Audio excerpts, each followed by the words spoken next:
What's going on, guys? The Comics Kid 2099 here. Welcome to day 55 of the 365-day graphic novel review challenge. Continuing my theme of talking about giant monsters over the last couple of days, today I want to talk to you about Kill All Monsters. This is by Michael May, Jason Copland, and Ed Brisson. And this is from Alterna Press. And the concept here is that giant monsters have existed since the 1950s, but unlike most giant monster movies, like when Godzilla attacks Tokyo, the humans are either able to destroy Godzilla or drive him away, and then society basically goes back to normal. The concept of this book is that once the giant monsters started attacking, society was not able to go back to normal. Humans had to go underground because there are so many giant monsters and they are everywhere. Like at the beginning of this book, our three main people in our giant robots, they are fighting 8 giant monsters in the ruins of Paris. Hence the title of the story is The Ruins of Paris.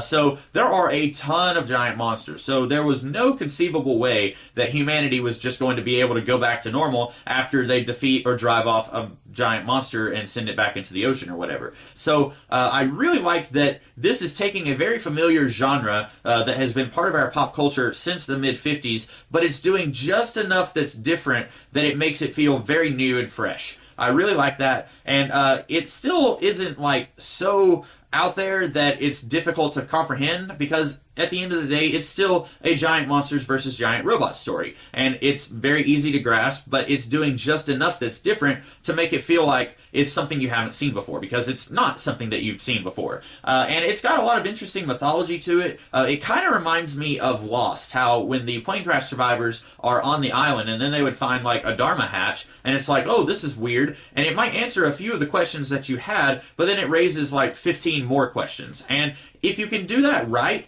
that is a really good way to keep the audience wanting more and to keep them coming back. And I think that this book does a really good job of doing that. We get a little bit of the backstory of this world. We find out some interesting things, but then we also have a whole bunch more questions after we find out those answers. And I am very much looking forward to seeing more from this world. Speaking of which, if this does sound interesting to you, I would recommend that you do not buy this version of this book.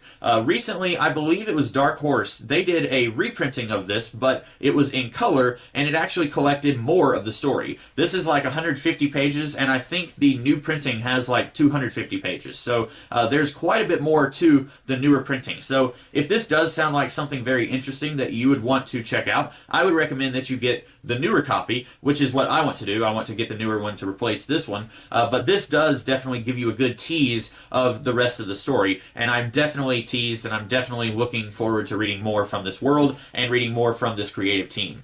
So that's about all that I have to say about Kill All Monsters. I hope that you guys liked this video, and if you did, be sure to like, share, comment, and subscribe, and I will be back tomorrow to talk about something entirely different. In the meantime, you guys have a great rest of the day. Catch you later.